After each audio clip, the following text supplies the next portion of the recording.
first of all, thank you, Diana, that you wanted to present your work here.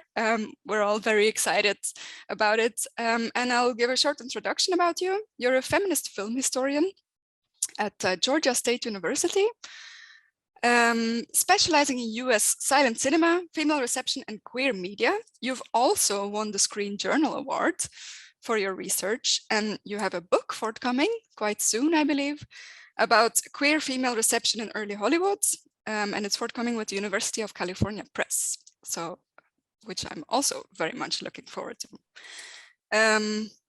I guess I will let you talk about the rest without. Thank you so much. Thank you so much, Jonah, for having me. Thanks so much for everybody that showed up. I'm not a tech savant, so I'm gonna ask you, is my computer telling you this meeting is being recorded, blah, blah, blah, or you are not seeing that? It is, it did tell you that. It's just that everyone is aware of the recording. Okay, so let me just come and say that, yep, okay, great.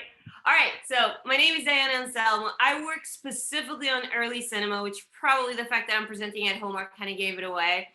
I am going to be talking to you today about, as this first slide shows, about female fan archives in early Hollywood. And for me, that really means the 1910s, which is a decade that often gets kind of like forgotten and steamrolled by what's described as the turn of the century, the long 19th century and the first years of the 20th, and the 1920s, which are known as like with a lot of legislative change, particularly in the US, and as the Roaring 20s symbolized like Scott Fitzgerald and that kind of like flappers and jazz era, right? So the 1910s are sandwiched between these two very polarizing and understood as very different eras, where there's a lot of political and cultural transformation, and they get forgotten often. So that is in part what I was interested in thinking about, is what happens in the 1910s, that decade between the turn of the century and the 1920s, that really shapes how we think about film reception, and particularly how we have feminized ideas on fandom that are defined by passion, over investment, and often a certain kind of eroticism. And nowadays, particularly if you are in the haunts of fandom, like Tumblr or the Archive of Your Own, you're going to see that a lot of that feminized fandom, meaning symbolized by the ubiquitous figure of the fangirl, is very much about intimacies, and often about male-male intimacies. So I wanted to start understanding how this happened. And this really happens with the birth of Hollywood cinema. And although some of the things that I'm going to be discussing here today probably can be applied to other national cinemas throughout the globe, I really focus on early Hollywood. So I really look at how things were taking shape in the US in the 1910s. And I pay particular attention to this new demographic that is going to emerge, not necessarily emerge in the sense of girls and young women were seen as fans of the movie, entertainment before the movies. So you already have the stage-struck girl that predates the movie-struck girl. But although this idea is that women really enjoyed public entertainment, and particularly theater, already existed before Hollywood, it wasn't understood as a profitable demographic that needed to be directly and distinctly addressed until the 1910s and early Hollywood. And so the idea of the girl fan that we think about today and associate with like One Direction or the Beatles or Elvis or Taylor Swift, many of these notions that we have of female engagement, and often one that is associated with that immaturity of teenage and behaviors that one expects to have disappeared by adolescence, these ideas are very much codified and emergent in the 1910s in America, with this idea of the screen-struck girl emerges in the 1910s, both as the fact that we have this new stage of life, adolescence, being codified in legislation, in psychology in the US in the 1910s, and therefore saying, hey, pay attention, there's this interim phase between childhood and adulthood, and we call it adolescence. So there was a predisposition culturally in the US to pay attention to young people and start targeting them as a demographic separate from adults and kids. But also the fact that it's very much about movies going from being trick films and being kind of still like a transformational young industry, to becoming much more of the money-making power broker industry that we're going to understand in Hollywood as a film industry, instead of just an experimental kind of not very much legislated media entertainment as it was in the 1890s and 1900s. So this was like a preamble to get you introduced to the fact that I'm going to be talking about very specifically female fan archives, and much more even specifically about those of girls that I could identify were girls, which means people in their teens that identified as women, but that were not married, that often were dependent on their parents, either for income and for subsistence or for livelihood, like they needed a home, they needed the security of being seen as dependents. They didn't have children, they were not married, some of them worked, some of them attended school, but the idea of adolescence was really codified on dependency, particularly social and economical dependency, and also the idea of sexual inexperience. So this emergence of adolescence is going to be very important to understand the feminization of fandom and also its intersection with early cinema. So the screen-struck girl is a trope. It's an archetype that emerges in the 1910s America and emerges very much in the pages of trade and film fan magazines that started emerging and becoming more wide reach and available also in the teens. So although there are trade magazines that are interested about talking about films to exhibitors and filmmakers starting in the O's, they really become much more mass available. And that means literally you could find them on your kiosk much more in the tens and in the teens, which pretty much means that they became accessible to the lay public, to the general audiences. And so the kinds of images that appeared in those trade magazines, one great example is Motography, for example, Motion Picture World, are going to start having a debate and a conversation with the popular periodical press, which includes dailies, such as newspapers such as the San Francisco Chronicle, or what we called film fan magazines. Magazines that are really directed at the general audience that was in love with the stars and wanted to know more about productions or personal lives of the stars. For those of you that are not familiar, it's also important 1910s really are marked by the emergence of what we will describe as the star system. The idea that movies can make money if you put the name of the star ahead even of the title or of the filmmaker. It's the generation that is going to birth Mary Pickford, Douglas Fairbanks, and many of the names that still survive today. So it's important just to say that the screen-struck girl, like I said, has roots in the stage. The idea that young women were passionately involved with the stage, loved the matinee idols, which were the beautiful young men, and really idealized or even envied the beautiful young women that trotted across the stage being celebrities, was here before early Hollywood was born. What is really different is that there wasn't this uniformed idea of what it meant to be a screen-struck girl. You understood that they were passionate about the stage, but you didn't have this idea that they were particularly young, that they likely had time and money to spend to invest in these daydreams and fantasies. And that means that until the movie magazines start codifying the screen-struck girl as a type that deserved both attention from the public and attention from the power brokers in the film industry, you really did not have this tension between being a very visible, dangerous, and desirable target demographic. So I wanted to show you these images because these are the stereotypical image of what a screen-struck girl is.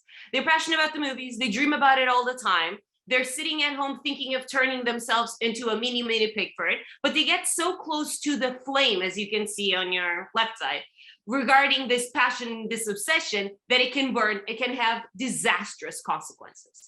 So the screen-struck girl is in many ways similar to our fangirl of the 20th century, where it's this idea that their passion can mobilize them to forge community, to go great distances, to be capable of accomplishing certain feats, and sometimes turning themselves from fan into star.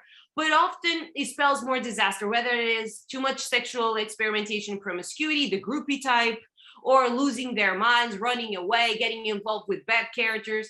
You're going to have all that discourse, that tension between, hey, these girls really care a lot. They buy all this merchandise. We should invest in them from film industry. And at the same time, you have all this kind of like moral panic. Oh no, our young girls are losing their minds. Maybe the movies are scrambling their brains and make them desire and lust for things that are beyond their station, beyond their gender. We should really try to like balance treating them as a really desirable and lucrative target demographic, but also trying to educate them and keep their moralities intact. This is important to what's going to come next, which is my way of doing film studies and reception, is looking at these representations that were ubiquitous in the popular press, but then match them with the personal archives that girls, people that identified as movie mad, but also as people in their teens, as people identified as girls, how they were receiving the movies when there was such a discourse representing them, but how were they actually responding when it was in the privacy of their home and not being represented by commercial enterprises. So this means that I have a very kind of colorful archive.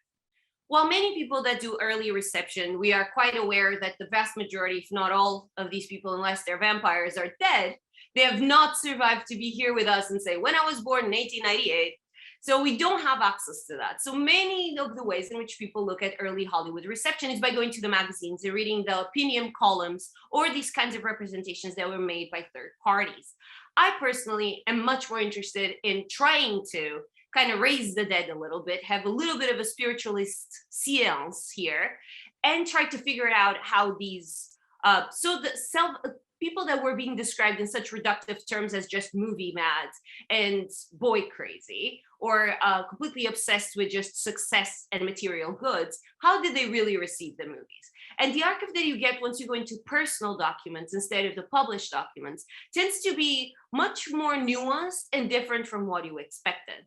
So from here on out, I'm going to be talking about what I called personal fan archives, which means diaries, scrapbooks, letters that girls created for themselves in the case of movie scrapbooks, or for a direct star that they mailed privately. So it was not with the mediation of the public enterprise, such as the Film Fan magazine. And this, for example, is a photo of one of those girls. One of the major collections of personal direct fan mail that girls sent or fans sent to stars is to the star Florence Lawrence. And this is a fan, but I wanted you to see Florence Lawrence.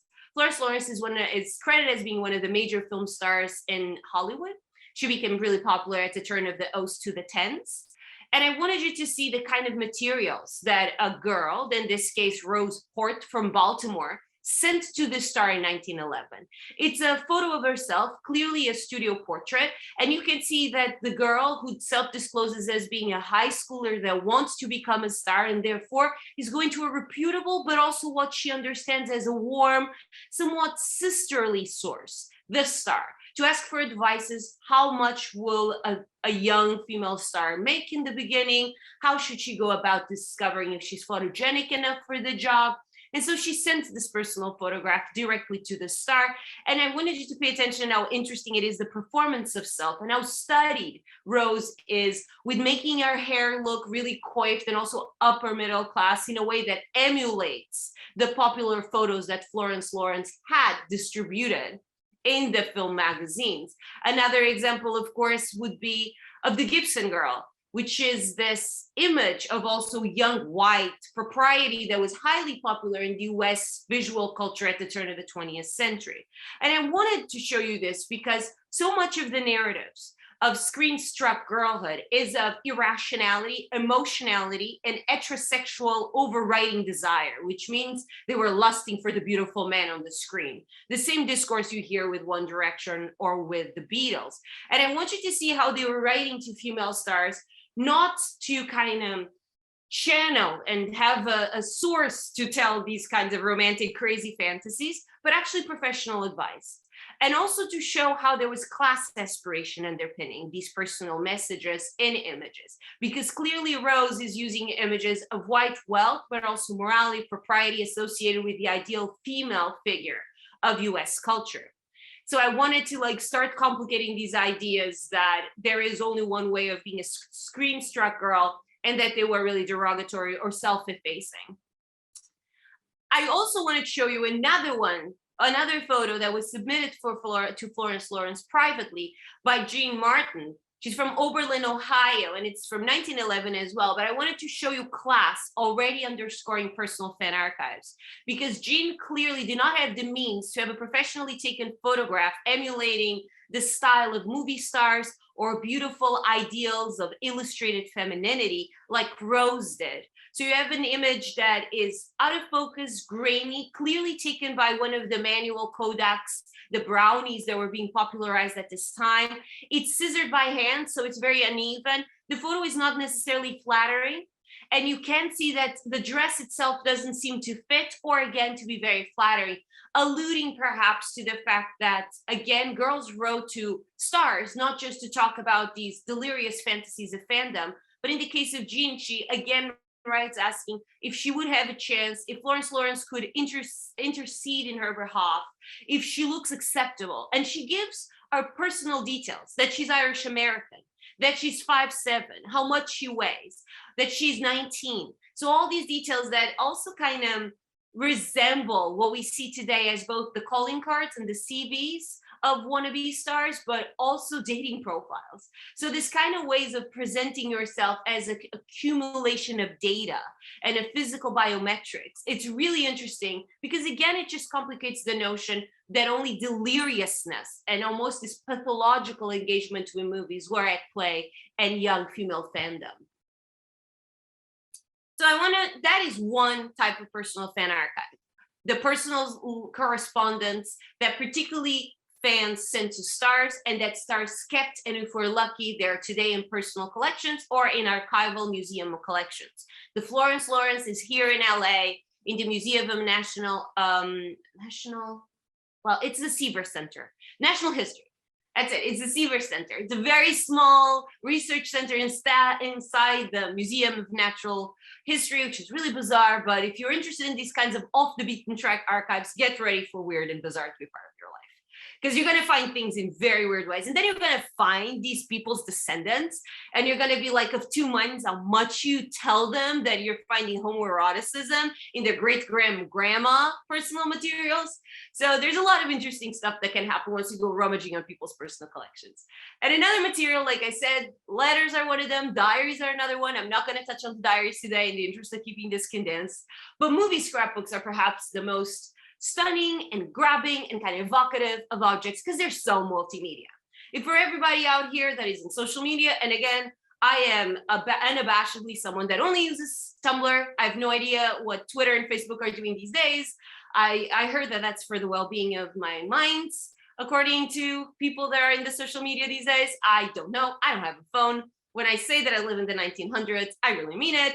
It's a good time here because I do use your vaccines and indoor plumbing. So it's a perfect marriage between the two centuries.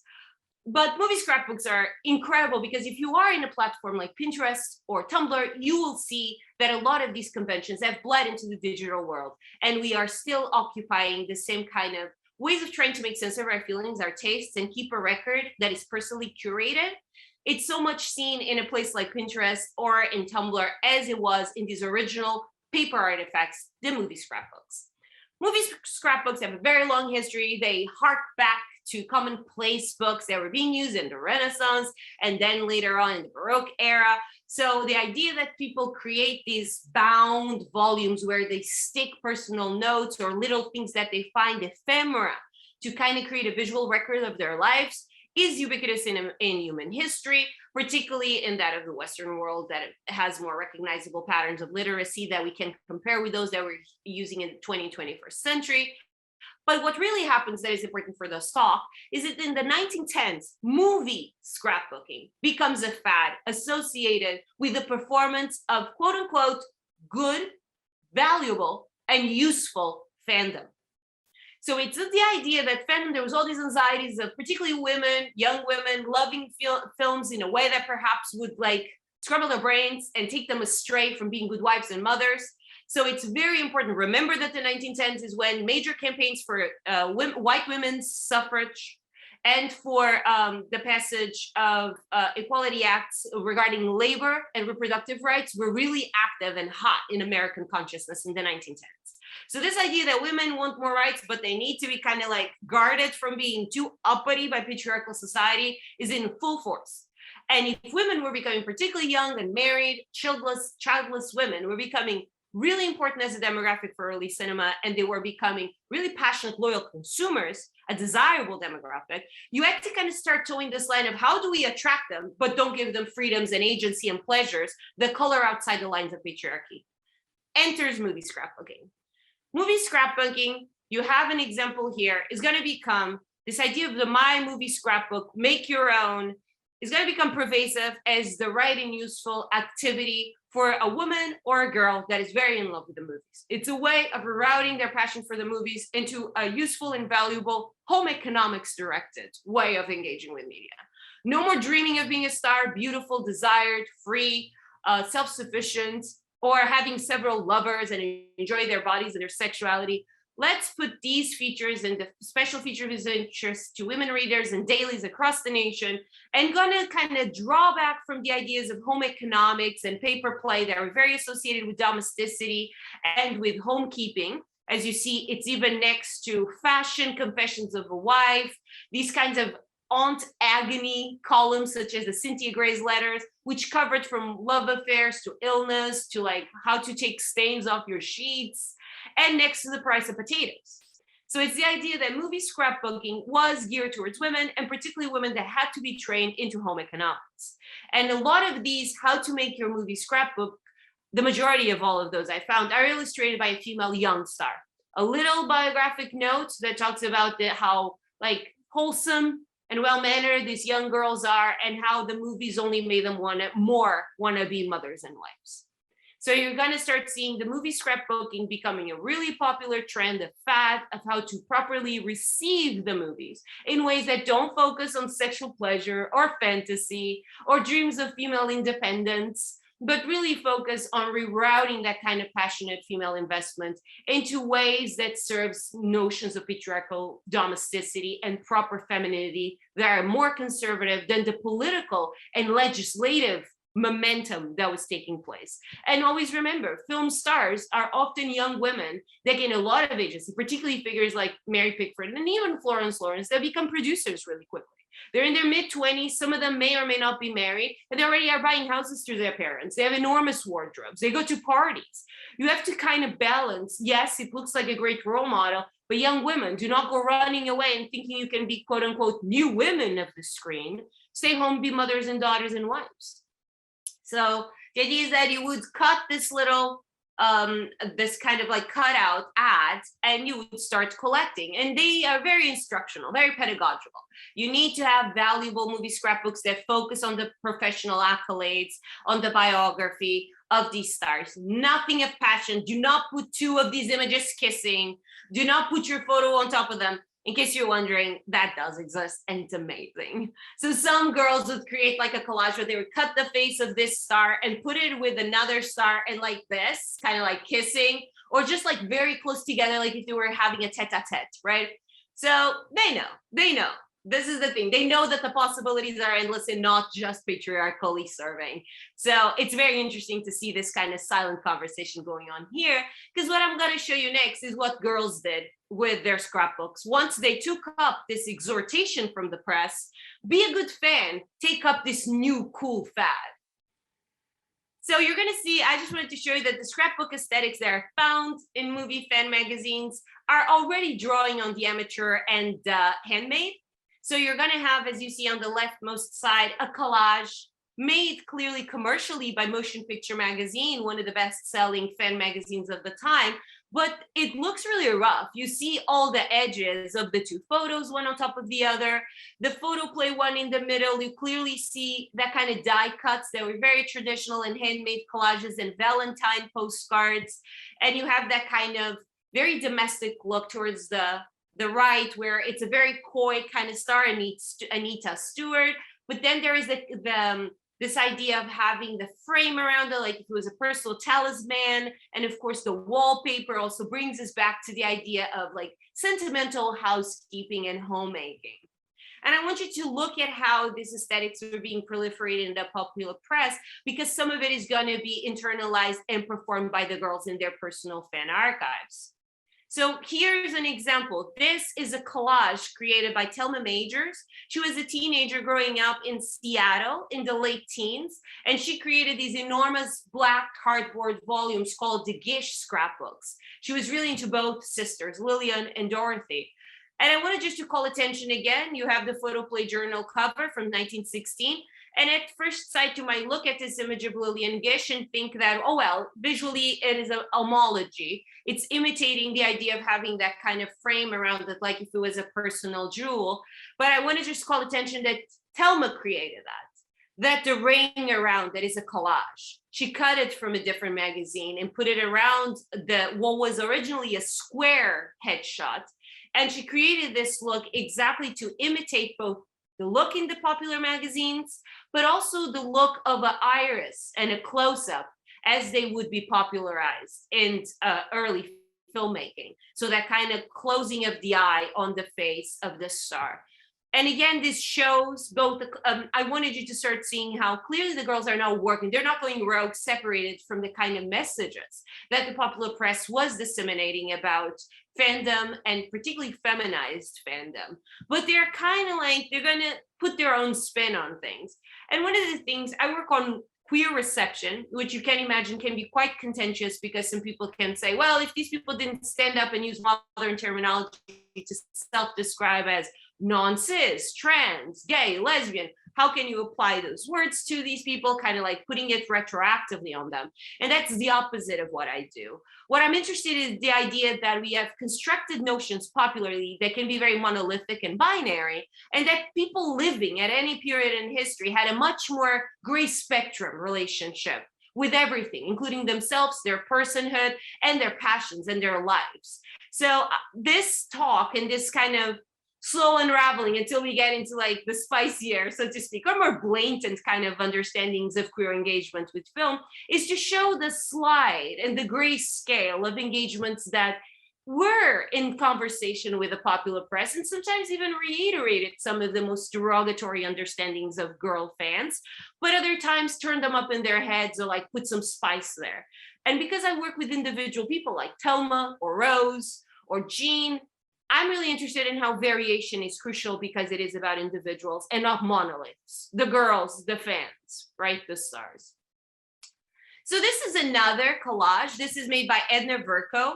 Her motion picture pictorial. It's so important that these girls create movie scrapbooks and give them names as if they existed as their independent artifacts. So in this case, Edna calls it the motion picture pictorial. She created it. She was born in 1899. So she was a high schooler when she created this 6-volume, it's hundreds of pages of movie collages. And I just wanted you to see how the collages were created often 90% of the times about young female stars, like the fans themselves, creating this rapport and this intimacy. They can be, it's clearly same sex, is female attraction. It might be professional, erotic, romantic, aspirational, all of it.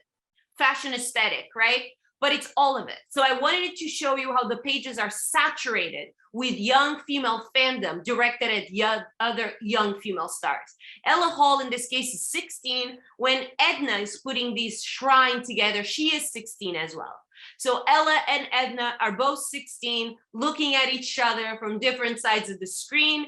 And it's really interesting to think of how looking at a page, which is a visual resume of Ella Hall, very short-lived career. She really only had a vibrant career in her teens about performing girlhood on screen. It's really interesting to see how this visual resume is saturated with that female attraction. So often, if you look closely, you can see that some of the images were of Ella looking at someone else or being hugged by someone else, but the men are not there. The other people are not there. This is just about that sensuality and that kind of attraction of looking at the female form on screen, regardless if it was being cast as a damsel in distress, a daughter, a love object. And because I'm really interested in this idea that this is the cult of celebrity at its first blush, I'm really interested in looking at all these images that are glorifying young stardom, female stardom, but also give you access to the photos of the people creating these objects. So this is Edna in her senior yearbook. And Edna was German-American. Her parents were Episcopalian missionaries, really affluent. I think you probably already kind of putting together the dots that the vast majority of objects that survive and that I'm able to discuss here with a certain amount of certainty that is embedded by having access to the biography or to some kind of biographical data of the fans really has a lot to do with whiteness and upper middle class privilege. Because you needed to be literate to be able to find these objects. You need to have the money to pay for these magazines. Some of them are even by subscription only. You would pay X amount to get these kinds of postcards, cabinet cards. And of course, you were sending letters, you're spending money in postage and writing materials. So you are often going to have at least the baseline of disposable income, which of course, if you're working class like Jean, likely the one that we saw that sent like that kind of hand cut photo of herself, you probably had to save to even be able to get that stamp to send to the Star with no promise of any return, while eating would give you a return, right? So there is absolutely a fandom out there of working class women and of people of color. And I can tell you that I found the working class women, particularly those that lived in urban areas in very complicated and precarious positions, not in their personal archives having been restored or preserved by institutions. In this case, this is at the Margaret Herrick in LA.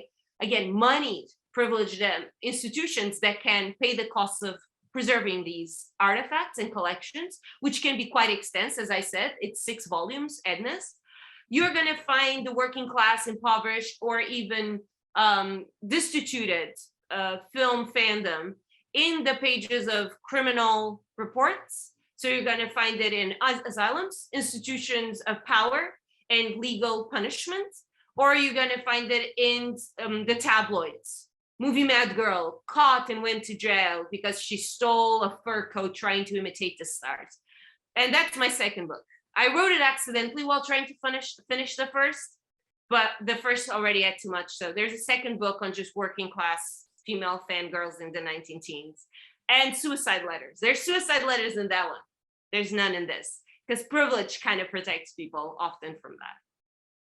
So I wanted just to show that this is a traditional movie like storefront in the 1910s. And I just wanted you to see the absolute obscene overwhelming amounts of paper and ephemera that went into this. So you understand why scrapbooking was also becoming a major necessity, because films came at a crazy amount, like fast, dozens a week. Imagine this every other day, all over the country.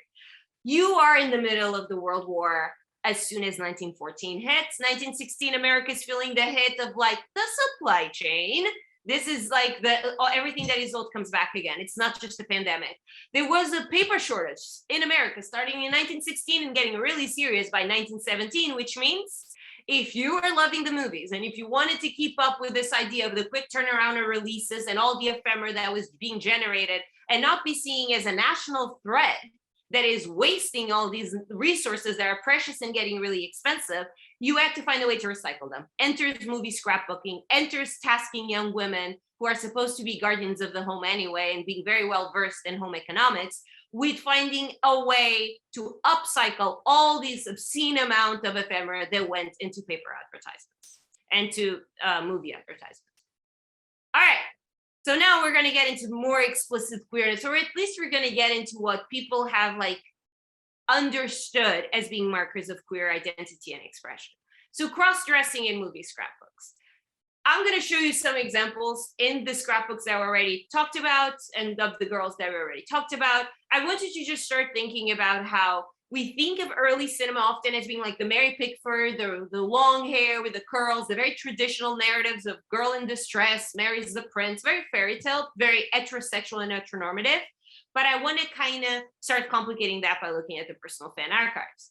So here's Margaret Haroon. She was middle class, St. Joseph, Missouri. She also assembled, as the vast majority of the surviving scrapbooks I found, they're almost always assembled by girls in their teens or in the first years of college.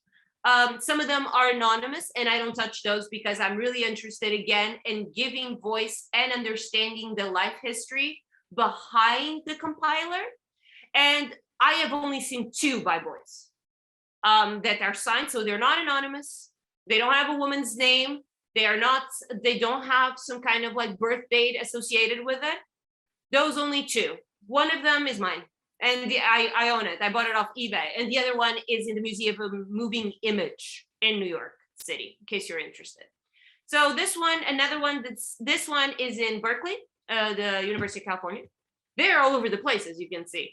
And I just wanted to call attention that this is an ordinary scrapbook by all intents and purposes. Again, a visual scrapbook, a resume of Mary Pickford's. Mary Pickford is the one on the left. And many different kind of images that Margaret culled from the public press. And then you have this signed kind of promotional photo of Billie Burke that you might know as Glinda from The Wizard of Oz. In her early ages, she was really famous on the stage as one of the Ziegfeld Follies, and then eventually his wife, second wife, the Follies' wife. And she was also going to be a very popular, very suave, very like old money persona in the movies. So I wanted you to see how even amongst this regular collage, you start finding women in male garb. And you either find women in male garb, stars in male garb, for a part, as these two in this case, or in their everyday life, behind the scenes, where you would see a popular star that was known for like their very flouncy dresses in workman's boots or man's clothes, tinkering with their car, being again the new woman, or being interested in like putting down their hair and going for a spin, walking around in their home, not in that kind of very feminine garb that had been popularized in the screen, but the idea that off the clock, they put down that ultra feminine personality down. So you have these two types, the type that is off the clock, the type that they're dressed in male clothing for a part. And even on stage or on screen, there will be two differences. You're dressed as a man because the part demanded that you're undercover. And in Mary Pickford's case, here it's rags, is often exactly that. You're a poor street urchin and you need to clothe yourself in male clothings or tomboy clothings to be safe in an environment that would be unsafe for a young girl, for a young lady. You are preserving your modesty and your virginity often. Or the part demanded that it was be played as a male character. So like Sarah Bernard famously played Hamlet repeatedly, and not in a cross-dressing that gets a reveal at the end, aha, it was always a girl, like the Mary Pickford films, but actually as if it was played by a male actor. And that is a distinction that is important. Another distinction that is important is often what it is to pass as a means of safety, the clothes that is used by the female actress is of working class. It's what you're seeing on your left. These kinds of like not very flattering, kind of like even trying to take away your features and blend it. When it is to kind of be either desirable, you're kind of dressed as a man because you want to go seduce the woman that is trying to steal your man to teach her a lesson, or when you are dressed in man's clothes or clothes that can be ambiguous because you're going to produce a task like equestrian, for example, then you dress in ways that are much more associated with the upper class, that are elegant, that fit you, that don't in any way kind of take away from your clout as the desired young lady on the screen. And you see that more in the Billie Burke photo. This is important because I want to say that women dressed as men, particularly in serials, was highly popular in the 19-teens. This, as you can see, or you can't because my computer is being naughty, it's from Photography. It's a trade magazine. It's from 1917. And it's just an image that was publicizing a very popular serial of the time, The Exploits of Helen, that starred, as you can see, Ellen Holmes, the intrepid heroine of many a thrilling serial. But the tag is, do you know this man? So what I also want you to start thinking about is that these ideas that gender binaries, that men were men and women were women and they had different wardrobes and attitudes, might have permeated certain parts of American experience, but they weren't ubiquitous nor sternly sealed. So a woman being even confused as a man was desirable for the interests of filmmaking, of film fandom, and promotion. It's not being here as like, this is a deviant, undesirable image. It's here as like, it's her. It's kind of like a farce. It's also kind of reveal, but it's seen as being fun, pleasurable, playful. And this is important because I'm going to show you some scrapbooks of movie-loving girls that cross-dress themselves in personal kodaks. So clearly the act of being a woman, known as Ellen Holmes, but also being in public in male clothing, whether for your job or for fun, clearly was being at least hinted or allowed by early film production. This image here suggests that if you can tell that there's Helen Holmes under this pretty impressive disguise as a man, there's nothing punitive to that. It's not a disgusting image, a criminal image, a pathological image. It's kind of like playful. And this is important because please know that criminalization of cross-dressing on the streets is in full swing in America in the 1910s.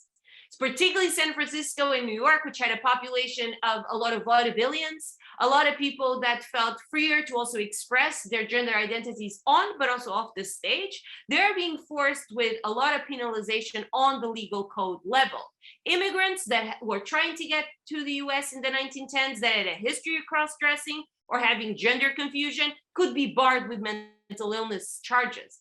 So just take it with a grain of salt, everything I'm saying in the sense that neither is either or. It's always both.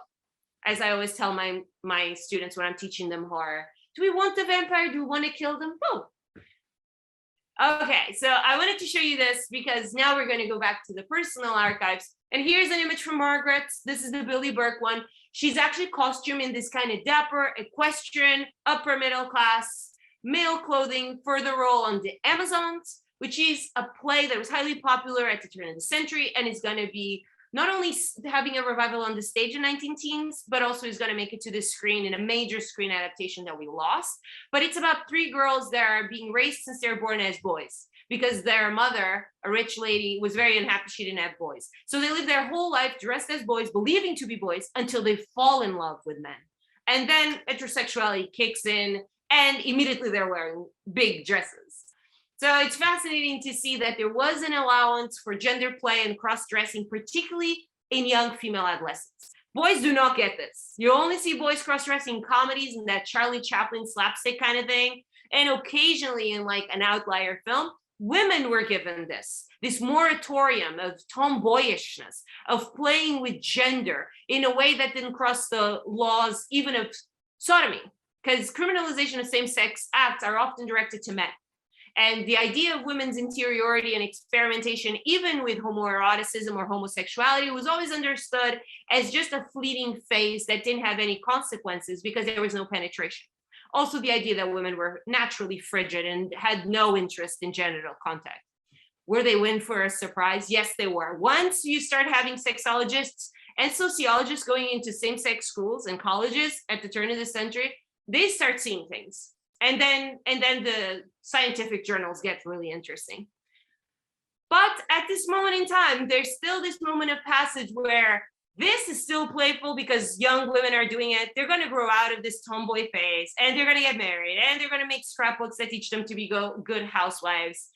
It's better that they're playing with gender when they're teenagers than they are like luxuriant, attractive to men. It's better to be playing with the idea of girls that are more boys than being a femme fatale. So there's allowances in the teens. And so all of these images are in fan scrapbooks from the 19 teens. The first is in Margaret, you just saw. The second is in Kitty Baker. She's a girl from Norfolk, Virginia, and she's making this scrapbook where the second image comes from in the 1916-1919, when she was in high school. And the last image, which is from that film version of The Amazons. So the first image that I'm showing you, it's the stage play The Amazons. The last image I'm showing you, it's the film version of The Amazons. And this is, oh no, sorry, this is not my computer. So this happens. Where are you? Okay, I'm going back, we're going back. All right, so this image actually is Margaret Clark. If you know anything about early cinema, you know that she and Mary Pickford are neck and neck to the most popular star of those 14, 15, 16, 17 years, the warriors. And here she is dressed as a boy because she believes to be a boy because she was raised to be a boy. So Lord Tommy, that's her name in this film. And I wanted to show you this because I wanted to show you how pervasive. This is different scrapbooks from different girls, and The Amazons, whether it is the stage version with Billy Burke or the film version with Clark, clearly were highly popular, and it really spoke to movie-going girls of this decade because they often collage images of the cross-dressed actress in this particular movie/play. Also, the middle image, we don't know from which film it is. Suspicion is that it is perhaps Danger Girl, which is a cross-dressing story of the 19 teens. It's not identified. There's also the possibility that it's Winfried Greenwood, a Canadian actress. The other ones, we recognize them as highly popular films of the time. This one is harder to locate.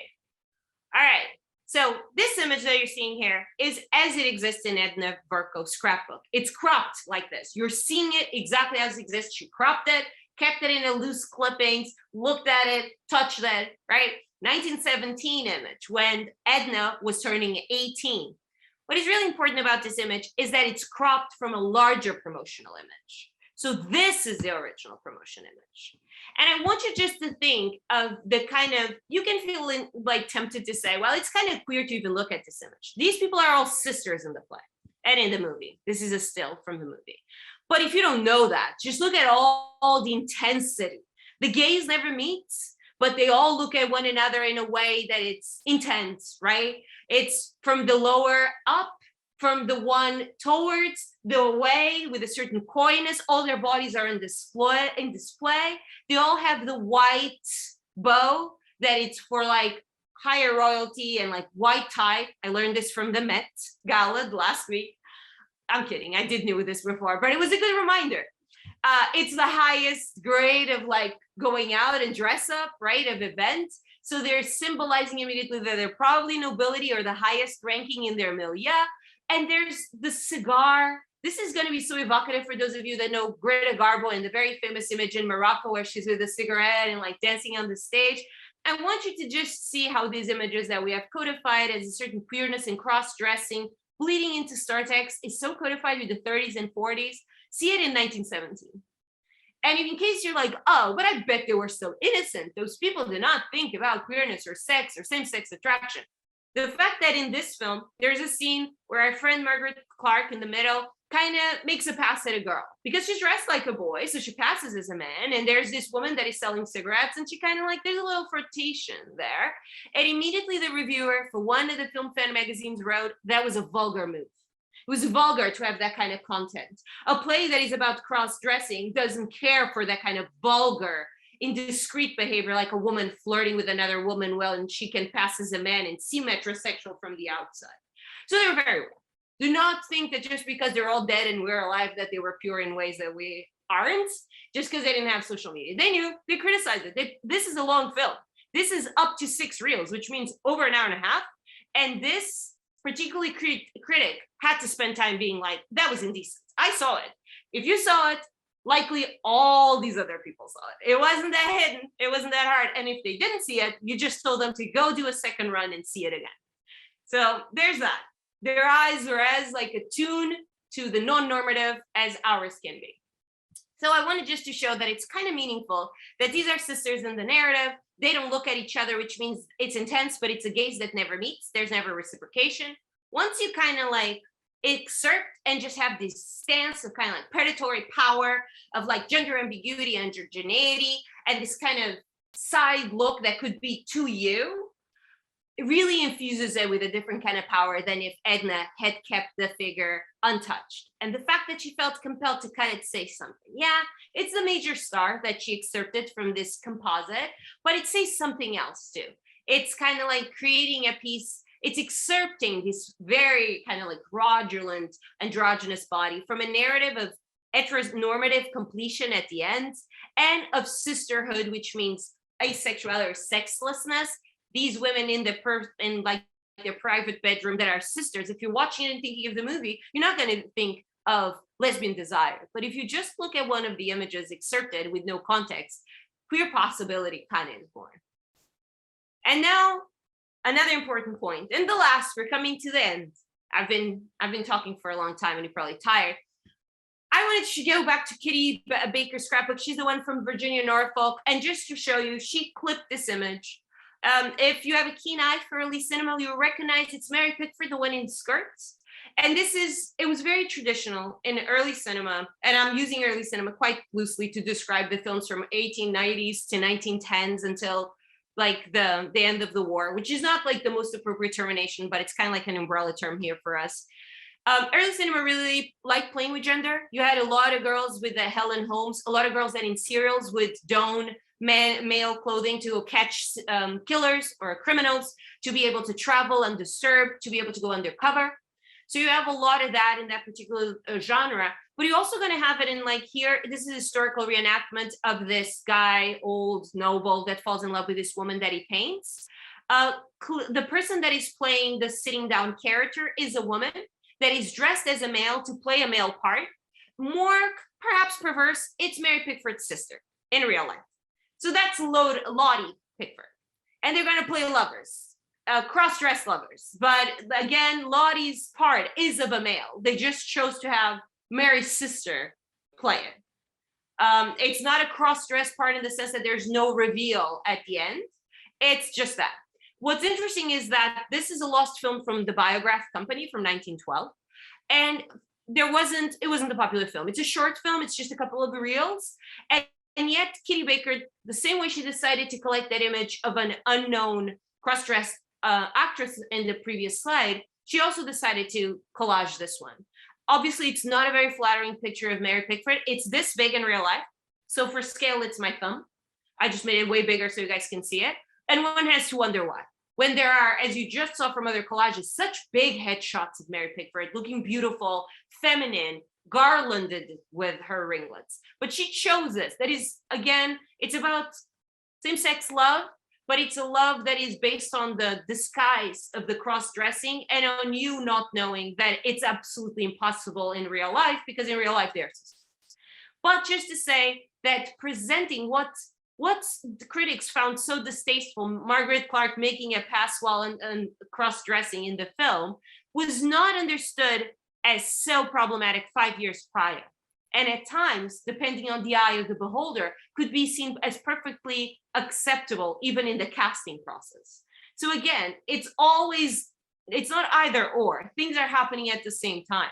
I wanted to show you this because the idea that you would cross-dress two people of the same gender, you would cross-dress one of them to kind of allow for a different sort of queerness is going to become pervasive in girls' personal scrapbooks. So I want you to see what was a very common practice, particularly in women's colleges in the US in the teens, which is same-sex marriages. There were weddings that were reenacted, but you would cross-dress. So you would have a female student dressed in male clothing and one in female clothing, and then enact a wedding between them. And it's just interesting how much of these objects have survived for posteriority, because it wasn't just a play that people did in their free time. And again, remember, these are somewhat affluent girls in their teens and early 20s, but they wanted to record it. So yeah, it might have been they want to play at heterosexuality and didn't have male partners around, although a place like Harvard, where Radcliffe was integrated, it was across the yard. All those boys playing sports is across the yard. It's Boston. This is a highly integrated, they weren't co-ed, but they were co-ed in their lives. They crossed the same streets, they had the same squares, just didn't have the same dorms. But it's Boston. So it's interesting to think that these women not only decided to take photos of a marriage and the wedding celebration that is about cross-dressing to allow for two women to have a romantic interplay, but they decided to record it for posteriority and kept it. So it's not just something they did in a moment and wanted to forget about it. And I also will call attention, here's another of the ceremony. You might not be able to read the handwriting, but it's really important that they describe it as the sentimental groom, the radiant bride with the radiant bridesmaids, and the solemn parson and the dashing best friend, which is the one dressed as a sailor. So it's really interesting. The language that is chosen is trying to also like build up on this idea that the woman that dresses as men for this particular performance looks sentimental or dashing. Languages that are, again, reinscribing the idea that this was desirable, this was playful, this was positive. Very much like the Helen Holmes image that this is the thrilling heroine. So again, this idea that at the same time that the criminalization and the derogatory fears associating same-sex desire and gender play, gender crossings were starting to seep into popular US consciousness and legislation, there was clearly an environment where women felt safe to experiment. it's not, for my work, it's not important if then they went out and really wanted to dress as in male garb all their lives, or if they did forged same-sex partnerships that lasted a long time. That's not really the point. It's to think about how particularly nascent media technology, like the portable cameras, like movies, were helping girls make sense of identities and pleasures that might not have been 100% kind of coadjuvant or like coalescing with what was being described as the ideal woman, the ideal girl. Here we have them going a step further in kissing. For me, it's really interesting and kind of important to find these objects. They're complicated objects. Is this, again, it's a moving girl. She really loves slapstick comedies and D.W. Griffith. D.W. Griffith gets a lot of love. I'm not going to go into that, but the amount of love that these women across ages, classes, even ethnicities have for D.W. Griffith, they write pages, reams of words dedicated to the wonderfulness of D.W. Griffith. I will spare you that, but I wanted just to see, this is one of those plays in which you have a female student and another female student cross-dressing in a bedroom. You can clearly see the bed behind them in the privacy of their dorm room, enacting a scene of courtship that is very associated with heterosexuality and heteronormativity. Male, woman, one slightly taller than the other, one in skirts, one in pants, one with long hair, one with short hair. And they're using that cover to enact this moment of tenderness. It's not just a peck. Just look at their arms, their embrace, they're holding hands. They're clearly using the idea of dressing up and resembling an heterosexual couple through cross-dressing. And probably, although there is no such indication, probably theatrical play, but we don't know. It could be that this could be their kink, no shame, but this could be actually how they use their sexuality and their desire for one another. This person might be someone that is in the trans spectrum and we don't have information about their life beyond this fleeting moment of photographic evidence. It's just interesting, again, that they were preserved in someone's scrapbook, school scrapbook.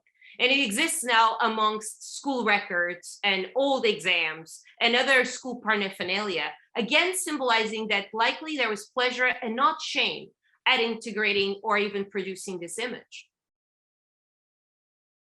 And I just want to finish with this. This is just kind of a bridge to conversations about girl fandom that are still in place today. So much of girl fandom is about girls that supposedly are boy crazy, heterosexually desirous of the young male players or singers, Justin Bieber, the One Direction, previously Elvis, the Beatles, right?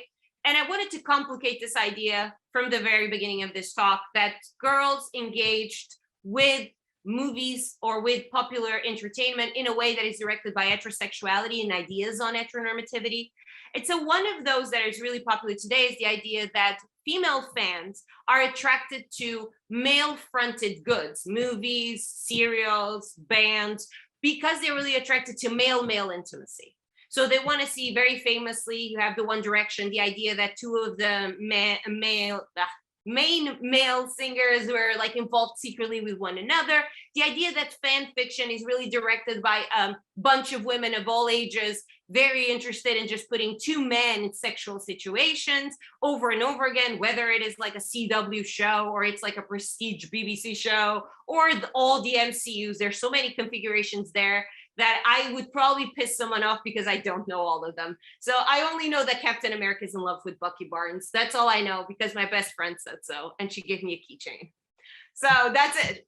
But I wanted just to make this point. This idea that women are attracted, particularly young women, are attracted to male-male intimacy as being a phenomenon of the now. There's actually quite a lot of evidence that the same way they enjoyed playing with gender nonconformity and cross-dressing or having some kind in their diaries and in their letters, they sometimes describe as not being a typical lady because they like running in the fields. They like spending time with animals and working in farms because they don't want to get married, because they don't want kids. All these ideas of gender nonconformity that goes beyond just presentation of self, but interiority, often was articulated in girls' scrapbooks and personal archives through an identification with masculinity. And so a desire to either use those codes, like the fashion, have those jobs, have that agency, that public power, or enjoying seeing men in being intimate with other men on the screen. And then they would go and collect images or descriptions of films in which that male-male intimacy and vulnerability was seen. So here's an example from Alice Schaeffler's movie scrapbook. She is growing up also in Portland, but then she's going to live most of her life in Southern California. She was a teenager from a very large working class family, highly itinerant. So here's a case of someone that was not affluent and is going to get married in her teens to a Canadian military man. Before she gets married, she has this scrapbook, and I just wanted to show, this is G.W. Kerrigan, the guy that is getting his hand kissed. If you know him, you know that a lot of gossip surrounding his sexuality is going to plague him for most of his career in the teens. He's a major heartthrob. But once it comes out that he loves his mother, hates women, doesn't want to go to fight because that sucks, loves fashion, and has a pool boy, kind of things went sour for him in 1918. So it's very interesting. Oh, and the rumors. Everybody called him a pansy and a big doll, as if it was like the trade reviewers did, as if it was like a compliment. And there's a lady called Edna. Oh man, I can't remember her name now, but I have her scrapbook. It's one of those moments like, buy the book, because I don't remember her last name. She only cares for Kerrigan, and she collects every single gossip piece about him and his love for dolls and his mother, and everybody saying that he's a pansy. And she has all the receipts. All the receipts. This woman was amazing. Fulton, Edna Fulton, Eleanor Fulton. I'm sorry. I'm doing all of this with no notes whatsoever. So it's all like brain. All right. So other examples found in Shepley. Shepley is really interested in male-male intimacy. So you have all these longing gazes, touching, kissing. And it's really interesting because these are not major scenes in these films. So she's really like scavenging through hundreds of film ephemera and promotional ephemera to find these touches, these very intense moments of intimacy. Yeah, I just love this one so much. There's no freaking reason why. Alice, why? These men are like so intertangled with one another. If you need to know one of them, I don't even know which, because I can't see their faces, is Mary Pickford's ex, Owen Moore, who was not a big star at the time. He was there. He was married to this popular lady who dumped him for Douglas Fairbanks. You go, Mary. You upgrade. Supposedly made her have an abortion in her teens, and she was sterile after it. Again, you know, one of those like botched abortions. That's the story. That's the gossip. I'm bringing you a bit of gossip. But like, Alice, why these dudes fighting? The photo is smaller than my thumb. It really is. It's like this big, and she just has it like in the center, and she wrote the name of the movie on top of it. It's Betty of Greystone. It's 5 reels of Dorothy Gish, so Gish's sister, being like madly in love with this dude. And we have this is the only photo she thought was acceptable. These two guys going at it in a way that it's a little bit too intimate. I don't know. It's very interesting. There's a whole like point that I like making about this in the book, but I just want to complicate the idea of the queerness is not just 2 women that are sexually active with each other, or 2 men that kiss on the mouth, or a person that says, I dress as the opposite gender.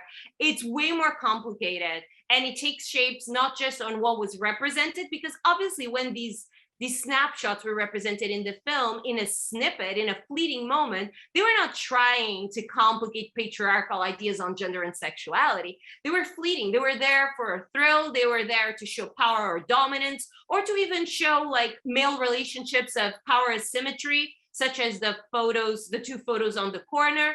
The fighting is just to show virility and male prowess. And yet it could be appropriated if you change the context, if you kind of clip and queer it through the scrapbooking and the manipulation of ephemera. And it's just fascinating to see that kind of labor coming out of young teenage girls in the teens, way before we had this really dominant cultural discourse that denigrates and kind of devalues female fan labor, even more so when it comes from straight presenting middle class people, right? So that's it. This is my book. This photo is our friend Katie Baker. Katie Baker really liked her friend. Not did she really like their friend, but she had someone take this photo and then she kept it for like over 60 years. So it's not just a photo of 2 girls kissing, it's 2 movie-loving girls kissing. And that's it. I will terminate my presentation here. I look forward to any questions or comments that you may have. Thank you so much, Diana. It's such a stimulating and interesting presentation. I will stop the recording for the Q&A.